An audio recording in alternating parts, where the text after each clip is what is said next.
Hi guys, আপনাদের যাদের ক্যাপকাটের মধ্যে ইফেক্ট ইউজ করতে গেলে নো ইন্টারনেট কানেকশন আর এইখানে এক্সপোর্ট প্রবলেম দেখায়, তো এই সমস্যার সমাধানটা কিভাবে করবেন জাস্ট দুইটা স্টেপ ফলো করে এটাই দেখাবো। তো চলেন ভিডিওটা স্টার্ট করা যাক।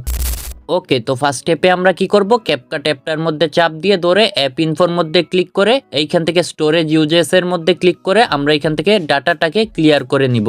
আর এইখানে ডাটা ক্লিয়ার হয়ে গেলে আমরা এখান থেকে ব্যাক চলে আসব। দেন এখন হইতাছে আমরা এখান থেকে সেকেন্ড স্টেপটা ফলো করব। তো আপনারা কি করবেন, প্লে স্টোর থেকে সুপার ভিপিএন অ্যাপটা ইনস্টল দিয়ে নেবেন। তো আমি আগে থেকেই দিয়ে নিছি। তো আমি কি করব, এখান থেকে অ্যাপটা ওপেন করে নিব। অ্যাপটা ওপেন হওয়ার পরে এখান থেকে অটো সিলেক্টের মধ্যে ক্লিক করে একটু নিচের দিকে আসবো আর তারপরে এখান থেকে আমরা সিঙ্গাপুরটাকে সিলেক্ট করে দিব। দেন আমরা এখান থেকে কানেক্টের মধ্যে ক্লিক করে ভিপিএনটাকে কানেক্ট করে নিব। তারপরে এখান থেকে ব্যাক চলে যাব।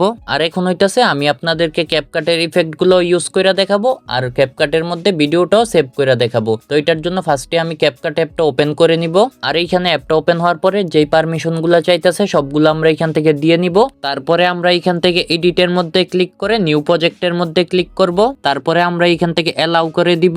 তারপরে দেখানোর জন্য আমি এখান থেকে ফটোর মধ্যে ক্লিক করে আমার একটা ফটো এখান থেকে অ্যাড করে নিব। ফটো অ্যাড করা হয়ে গেলে আমি এখান থেকে ইফেক্টের মধ্যে ক্লিক করে ভিডিও ইফেক্টের মধ্যে ক্লিক করে যে কোনো একটা ইফেক্ট সিলেক্ট করে নিব। তো দেখেন এখন কিন্তু আমাদের এইখানে নো ইন্টারনেট কানেকশনের কোনো প্রবলেম হইতাছে না। আর এইখান থেকে আমি আপনাদেরকে ভিডিওটাও এক্সপোর্ট করে দেখাইতাছি। তো আমি এখান থেকে এক্সপোর্টের মধ্যে ক্লিক করে দিব। তো দেখেন আমাদের ভিডিওটাও কিন্তু এইখানে এক্সপোর্ট হয়ে গেছে কোনো সমস্যা ছাড়াই। আর আপনারাও কিন্তু এই দুইটা স্টেপ ফলো করলেই আপনাদের এই দুইটা সমস্যার সমাধান হয়ে যাবে 100%। আর চ্যানেলে নতুন হলে অবশ্যই চ্যানেলটাকে সাবস্ক্রাইব করে দিয়ে বেল আইকনটাকে বাজিয়ে দিবেন।